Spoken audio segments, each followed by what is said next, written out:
మనకి అధ్యక్షత వహించినటువంటి సోదరుడు కురవపల్లయ్య గారు, మరి అదేవిధంగా ఈ నియాటి ఈ పోరు దీక్ష కార్యక్రమాన్ని విజయవంతం చేయడానికి విచ్చేసినటువంటి పెద్దలు గౌరవనీయులు ఆర్ఎస్ ప్రవీణ్ కుమార్ సార్ గారు, మరి అదేవిధంగా గద్వాల్ నియోజకవర్గ BRS party incharge Bas Hanumanth Naidu గారు, అదేవిధంగా మరి సీనియర్ బీఆర్ఎస్ పార్టీ నాయకులు మరి నాగరదొడ్డి వెంకటరాములు గారు, మరి మాజీ జెడ్పీటీసీ పద్మా వెంకటేశ్వర రెడ్డి గారు, మరి గౌరవ కౌన్సిలర్లు, మరి ఇక్కడికి ఇచ్చేసినటువంటి వేదిక పైన ఉన్నటువంటి బీఆర్ఎస్ పార్టీ పెద్దలు, మరి ఇక్కడ ఇచ్చేసినటువంటి సోదర విద్యార్థులకు అందరికీ పేరు పేరు నాకు నమస్కారం తెలియజేస్తా ఉన్నా. ఈరోజు ఈ పోరు దీక్ష గద్వాల్లో స్టార్ట్ అయిందంటేనే ఈరోజు కాంగ్రెస్ పార్టీకి ముప్పు ఉంది అని చెప్పి తెలియజేస్తా ఉన్నా. ఎందుకంటే గద్వాల గడ్డకు ఒక చరిత్ర, ఇక్కడ ఈ గడ్డ మరి కుక్కల్ని కుందేళ్లు తరిమిన గడ్డ కాబట్టి భవిష్యత్ లోపల కూడా ఈ పోరు దీక్ష వల్లనే రేపు భవిష్యత్ లోపల కాంగ్రెస్ పార్టీకి అంతిమ యాత్రగా మొదలవుతుందని చెప్పి తెలియజేస్తా ఉన్నా. ఈరోజు మరి గతం లోపల 10 సంవత్సరాల విద్యా వ్యవస్థ ఎట్టుండే, మరి ఈనాడు ఈ 2.5 సంవత్సరాల లోపల మరి కాంగ్రెస్ పార్టీ రేవంత్ రెడ్డి గారి నాయకత్వం లోపల ఈ వ్యవస్థ ఎట్టుంది అని చెప్పి ఒక్కసారి మరి ఆలోచించాల్సిందిగా కోరుతా ఉన్నా. గతం లోపల ఎక్కడ పోయినా మమ్మల్ని ఎక్కడ వచ్చినా విద్యార్థులు తల్లిదండ్రులు చిన్న విద్యార్థులు హాస్టల్లో కానీ మరియు ఈ స్కూల్స్ లో కానీ రెసిడెన్షియల్ స్కూల్ లోపల సీట్లు ఇప్పియమని చెప్పి కోరుతా ఉన్నారు.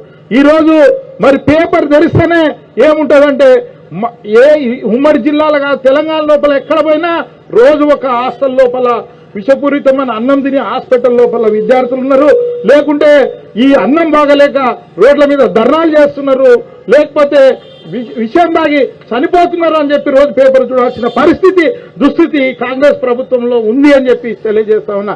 అదేవిధంగా గతం లోపల బీఆర్ఎస్ ప్రభుత్వం ఉన్నప్పుడు మరి ఆ రోజు హాస్టళ్లు రెసిడెన్షియల్ స్కూల్ కానీ హాస్టల్స్ కానీ మరి ఈ రోజు ఆ రోజు అన్నిటినీ మరి ఒక్క తాటిపైకి తెచ్చి విద్యా వ్యవస్థ ఎట్లుండాలి, హాస్టళ్ల వ్యవస్థ ఎట్లుండాలా, విద్యార్థులకు ఎట్లా ఉండాలని చెప్పేసి మరి సారు మరి అదే ప్రవీణ్ కుమార్ సార్ గారి సలహాలు సూచనతోటి మరి ముఖ్యమంత్రి కేసీఆర్ గారు గతం లోపల విద్యా వ్యవస్థ చేయడం జరిగింది. మరి ఇవన్నిటినీ మరి మనమందరం కలిసి ఐక్యంగా భవిష్యత్ లోపల పోరాడాల్సిన అవసరం ఉంది. మరి ఈరోజు మరి మొన్న జరిగిన అసెంబ్లీ సమావేశం లోపల ఈరోజు మరి అవినీతి అక్రమాలను బయటికి తీస్తుంటే బీఆర్ఎస్ పార్టీ మరి బీఆర్ఎస్ పార్టీ ఎమ్మెల్యేలను అసెంబ్లీకి వెళ్ళి సస్పెండ్ చేసిన ఘనత మరి కాంగ్రెస్ పార్టీకి రేవంత్ రెడ్డికి ఉంది అని దొంగని దొంగ అంటుంటే దొంగ మారిపోయి మరి బీఆర్ఎస్ పార్టీ వాళ్ళని సస్పెండ్ చేసి వాళ్ళ అవినీతి అక్రమాలు ఎక్కడ బయటకు వస్తాయని చెప్పేసి మరి బీఆర్ఎస్ పార్టీ ఎమ్మెల్యేలను సస్పెండ్ చేయడం జరిగింది అని చెప్పి సభాముఖంగా తెలియజేస్తా ఉన్నా. మరి అదేవిధంగా మరి ఈరోజు మరి అందరికీ తెలియజేస్తా ఉన్నా, ఈరోజు గద్వాల నుంచే పోరు దీక్ష కాదు పోరు బాట స్టార్ట్ అయింది.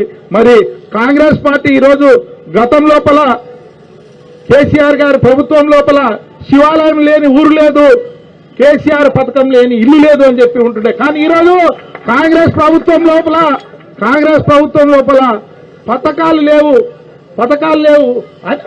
స్కీములు లేవు, కానీ అన్ని స్కాములే అని చెప్పేసి ఈరోజు కాంగ్రెస్ పార్టీలో స్కాములే ఉన్నాయి కానీ స్కీములు లేవు అని చెప్పి ఈరోజు తెలియజేస్తా ఉన్నా. మరి ఈరోజు ఈ దీక్షకు మరి వచ్చినటువంటి గౌరవ పెద్దలు ప్రవీణ్ కుమార్ సార్ గారికి వచ్చినందుకు కృతజ్ఞతలు. మరి అదేవిధంగా ఈరోజు పెద్ద ఎత్తున తరలి వచ్చిన బీఆర్ఎస్ పార్టీ కుటుంబ సభ్యులందరికీ పేరు పేరున తెలియజేస్తూ జై తెలంగాణ, జై తెలంగాణ, జై కేసీఆర్, కేటీఆర్ గారి నాయకత్వం, జై తెలంగాణ.